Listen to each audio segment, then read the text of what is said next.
Hey guys, Natural Health Nuts, how are you all? So, one argument that I hear quite often in favour of the nutritional benefits of a plant-based diet is gorillas seem to do pretty well just eating plants. Surely this proves it's also good enough for us puny humans. Well, to explain why it's not that simple, you need to understand a fundamental difference between us and gorillas. And to do this, you need to understand a difference between digesting and ingesting. So while gorillas and other vegan primates may be our cousins, they are very different. And they follow a phenomenon that's not just limited to gorillas, it also includes cows, buffaloes, pigs, rabbits, just to name a few. In the case of cows, for example, while only 5% of what they ingest is crude fat, she will end up absorbing as much as 70% of her total energy from volatile fatty acids. These fatty acids are actually produced during a phenomenon called microbial fermentation, which takes place in an area within her digestive tract called the rumen. Now, unlike cows, us humans don't have a rumen. And due to this difference, we simply must have elements and nutrients within our diet which ruminants do not require. So to bring this back to the opening statement relating to our primate cousin, the gorilla, why is it that they seem to thrive based on a plant-based diet? Does this not prove that humans can also thrive too? Well, to put it simply, no, we really can't, especially without supplementation. Mountain gorillas accomplish the same trick as the aforementioned cows, only they achieve it in a slightly different way. They have an enlarged cecum, which is an organ which performs a very similar phenomenon called post-gastric fermentation.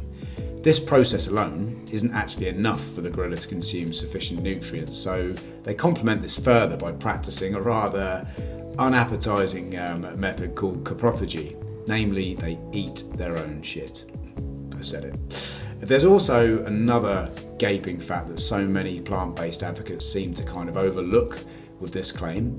Even with this evolved digestive system, the average gorilla has to eat between 18 and 34 kilograms of vegetation every day to get the nutrients that it requires, and it still needs to eat its own poop to be certain. Not for me, thank you very much. So if the above seemed like gobbledygook, I'll put it into simple terms. The reason we cannot survive solely on the same vegan diet to that of a mountain gorilla is, as much as we may be similar, our differences are telling, and no more so than our digestive systems. Gorillas have a system set up to provide some nutrients from post-fermentation, making up for their shortfalls by eating their poo. Humans, on the other hand, have a completely different system. One that relies upon minerals and nutrients only found in high enough levels within food sources, with meat being by far the most nutrient dense. Even plants which are high in these nutrients and minerals cannot provide our human biological bodies with the levels required to remain nutritionally healthy due to their differing biology and low bioavailability. Meat, muscle and organs, on the other hand, are far more bioavailable due to how similar their biology is to our own, and they're always going to represent the most nutrient-dense food source for us to consume.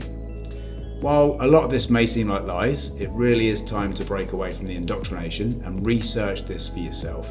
The controlled studies exist in very high quantities, not to mention very high quality, but it is up to you to begin your own journey of discovery. Of course, if you'd like any suggestions on where to get started, I'm always happy to help, or you can just subscribe to my social media and YouTube channel for more science-backed education on this very subject, as well as many more. Either way, I hope you enjoyed this video. Like, subscribe, comment, love and light to you all. Natural Health Nut out.